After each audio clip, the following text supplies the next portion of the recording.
now, Channel 5 News anchor Brenda Wood. Good evening. We begin tonight with a long-awaited homecoming. For the first time in nearly 2 years, baby Gregory is with his family tonight. 19 months ago, Dr. Cheryl Bryant Bruce and her husband Greg lost custody of their son after doctors said he'd been abused. Tonight, the happy ending of a story you saw first on 5.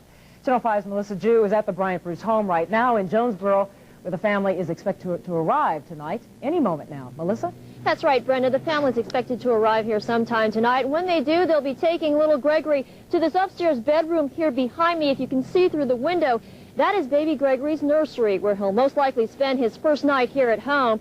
Now, we were the first ones to interview the Bryant Bruces back in February on their plight. And the one thing I'll always remember are the tears of anguish rolling down the faces of both parents as they describe the frustrations of trying to regain custody of their child. Well, they're still crying, but now they're crying tears of joy.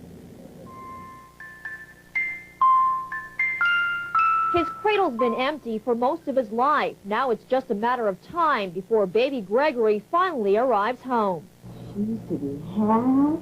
The 2-year-old's mother gets him ready for a long ride home. A Tennessee judge awarded them custody after 19 months of foster care. When they arrived, I jumped out of the van, and I just wanted to rush up on the car. They couldn't get him out and hand him to me soon enough. Gregory and Cheryl Bryant Bruce have been battling the state of Tennessee since December of 1993, when doctors at Vanderbilt University Medical Center reported baby Gregory was the victim of shaken baby syndrome, prompting the state to take custody.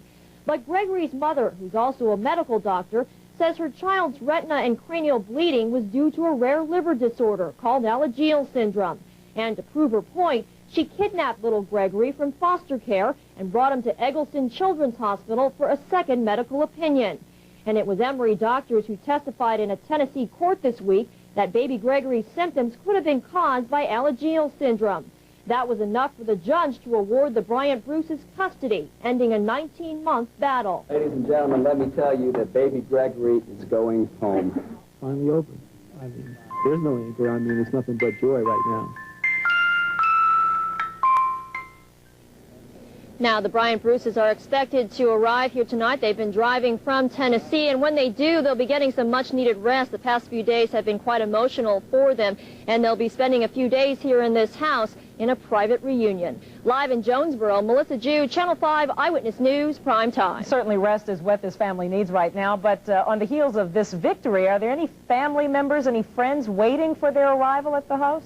No, there's no one here right now, and it's expected because the Bryant Bruces were supposed to be up in Tennessee for a few days. They expected the hearing to last for a few days, and if anything, they're coming back home early. All right, Melissa Jew, thanks very much. Alagille syndrome, by the way, is a rare genetic liver disorder characterized by too few bile ducts in the liver. Some victims, in fact, are born with no bile ducts at all. Symptoms include jaundice, deep-set, widely spaced eyes, and a small pointed jaw. Internal symptoms include heart and eye defects and abnormally shaped vertebrae. Doctors say people with Alagille syndrome usually suffer growth and mental retardation.